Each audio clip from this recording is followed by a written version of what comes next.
안녕하세요, 모아이 식구 여러분. 오늘도 함께 해주셔서 감사합니다.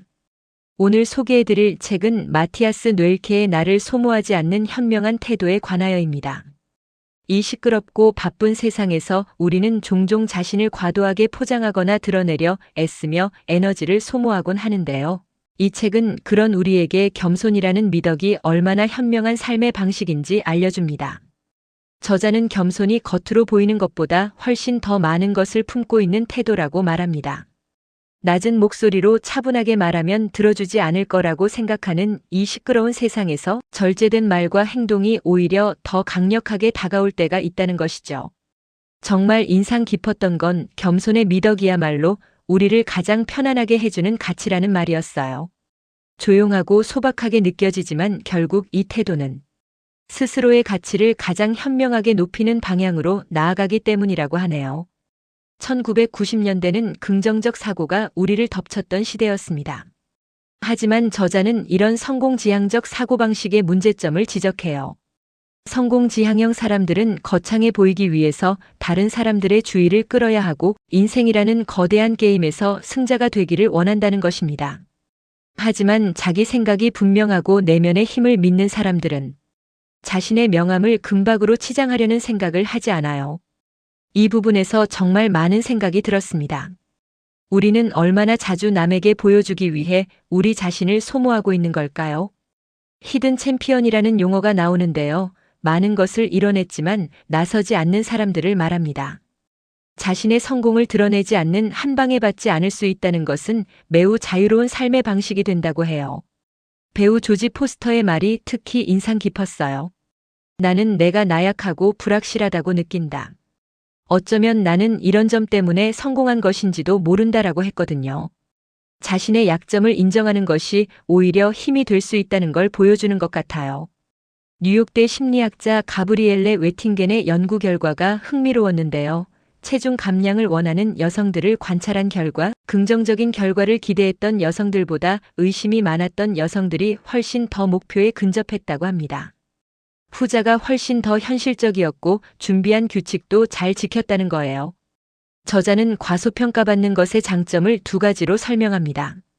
첫째는 나를 소모하는 일에서 해방될 수 있다는 점이고, 둘째는 기대 이상을 해내는 더 큰 기쁨을 누릴 수 있다는 점이에요. 뇌과학적으로도 기대하지 않았던 일이 성사될 때 더 많은 도파민이 분비된다고 하네요. 저자의 이 말이 정말 와닿았어요. 남이 정한 경계는 나를 가두지만 내가 정한 경계는 나를 규정하는 것이다. 그것은 끝이나 한계를 보여주는 게 아니라 정체성을 세우는 표시라는 거예요. 내가 어찌할 수 없는 경계 너머를 위해 나를 소모하는 것이 아니라 내가 할 수 있는 것에 최선을 다한다는 의미죠. 우리 자신이 경계를 직접 세우면 그 경계로 인해서 자유를 상실하는 것이 아니라 오히려 더 많은 자유를 얻게 된다고 합니다. 2부에서 저자는 겸손한 사람들의 심리를 깊이 있게 분석해요. 자신을 기꺼이 낮추는 겸손한 사람들의 마음속에는 어떤 생각이 있을까요?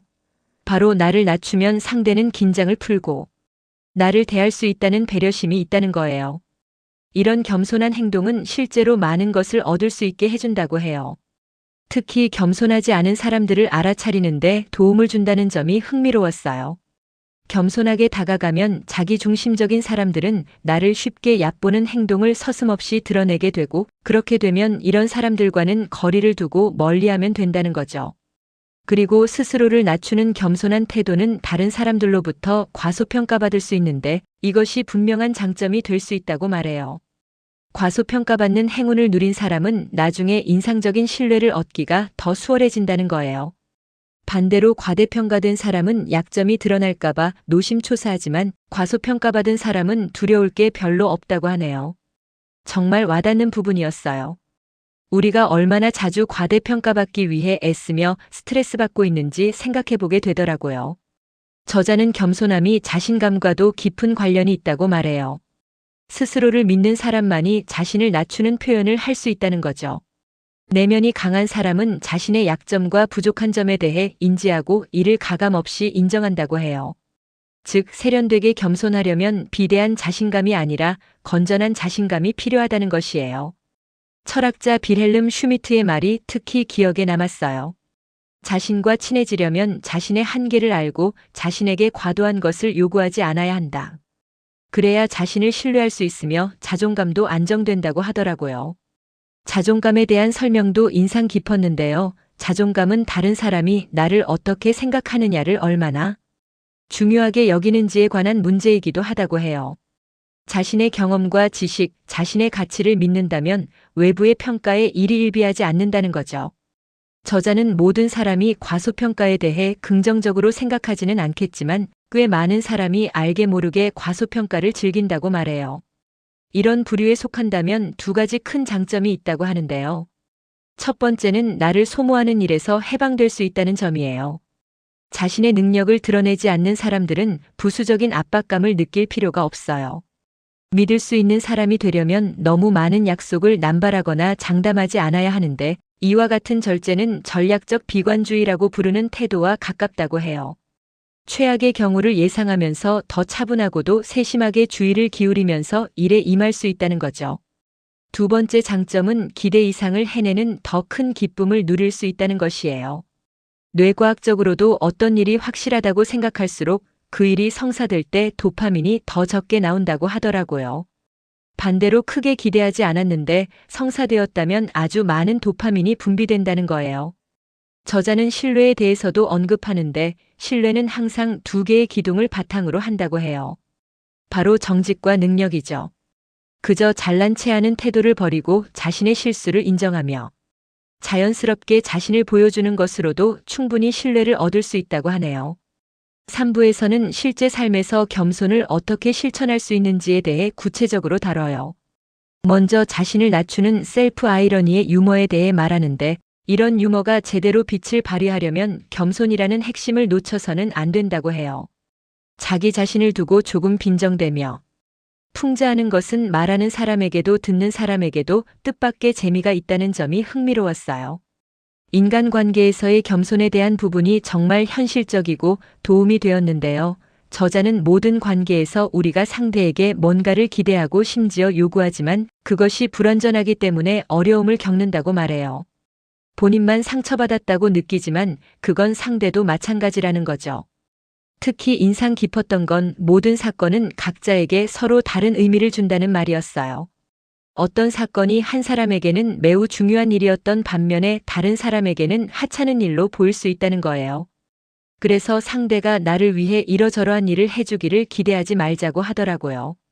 지나친 기대감 대신 양보하는 마음에 바탕을 둔다면 실망보다 감사한 일이 더 많아질 수 있다는 말이 정말 와닿았어요. 우정에 관한 부분도 현실적인 조언이 많았어요. 아무리 가까운 친구라도 자랑을 떠벌리는 것은 좋지 않다고 하더라고요. 또 당신이 친구보다 더 낫다는 인상을 절대 풍기지 않는 것이 중요하다고 해요. 겸손이 우정을 같은 눈높이에 머물게 해주면서 우정을 유지할 수 있게 해준다는 거죠. 그런데 모든 관계가 다 깊은 우정이어야 하는 것은 아니라고도 말해요. 느슨한 관계와의 접촉도 중요한 의미가 있다는 거예요. 나와 다른 환경에서 생활하며 나와는 다른 정보를 접하기 때문에 나에게 새로운 영감이나 기회를 줄 가능성이 크다고 하더라고요. 반대로 나와 강력하게 연결되어 있는 사람들이 알고 있는 것들은 내게 전혀 새롭지 못할 경우가 많다고 해요. 관계의 발전에는 시간이 필요하다는 말도 인상 깊었어요. 미국 초대 대통령 조지 워싱턴의 말을 인용하면서 진정한 우정은 아주 천천히 자라는 고귀한 식물이다라고 했거든요. 우정이 제대로 꽃을 피우려면 긴 시간이 필요한 법이라고 하네요. 저자가 말하는 가장 온화하고 현명한 삶의 태도는 바로 이거였어요. 나의 견해를 뒤집지 못하는 진실이라고 여기지 말고 타인의 의견을 적절치 못한 충고라고 무시하지 않는다. 내가 틀릴 수도 있다는 겸손함. 이게 진짜 어려운 것 같아요. 우리는 대부분 내가 옳다고 생각하고 살잖아요. 마지막 부분에서 인도에 움켜잡지 않기라는 전통을 소개하는데 이 개념이 정말 깊이 있더라고요. 자신에게 귀속되는 것보다 더 많이 요구하지 않는다는 것, 자화자찬을 포기한다는 뜻이라고 해요. 스스로에 대한 인정과 만족은 겸손을 갖추었을 때라야 비로소 효과가 있는 법이라고 하네요. 마지막으로 저자가 말하는 가장 인상 깊은 부분은 이거였어요. 내가 틀릴 수도 있다는 겸손함. 이는 내가 아는 가장 온화하고 현명한 삶의 태도이다. 겸손함이란 나 자신을 의심할 수도 있는 용기이기도 하다. 인도에 움켜잡지 않기라는 전통처럼 자신에게 귀속되는 것보다 더 많이 요구하지 않는다는 것, 자화자찬을 포기한다는 것, 스스로에 대한 인정과 만족은 겸손을 갖추었을 때라야 비로소 효과가 있다고 하네요. 모아이 식구 여러분, 오늘 이 책을 통해 겸손이라는 미덕이 얼마나 현명하고 강력한 삶의 방식인지 함께 생각해 봤는데요. 드러내지 않아도 빛나는 사람, 조용하지만 강인하게 빛나는 사람이 되는 것. 그것이 진정으로 나를 소모하지 않으면서도 의미 있는 삶을 사는 방법이 아닐까 싶어요. 저자의 마지막 말처럼 겸손은 다른 사람들을 내 삶으로 기꺼이 초대하는 것이라고 생각해요. 긴장을 풀고 배려하는 마음으로 다른 사람들을 대할 수 있기를, 그리고 모아이 식구들도 조용하지만 강인하게 빛나는 그런 사람이 되기를 바랍니다. 오늘 영상이 도움이 되셨다면 좋아요와 구독 버튼을 눌러주시고 여러분의 생각도 댓글로 나눠주세요. 다음에도 더 좋은 책과 함께 찾아뵙겠습니다. 감사합니다.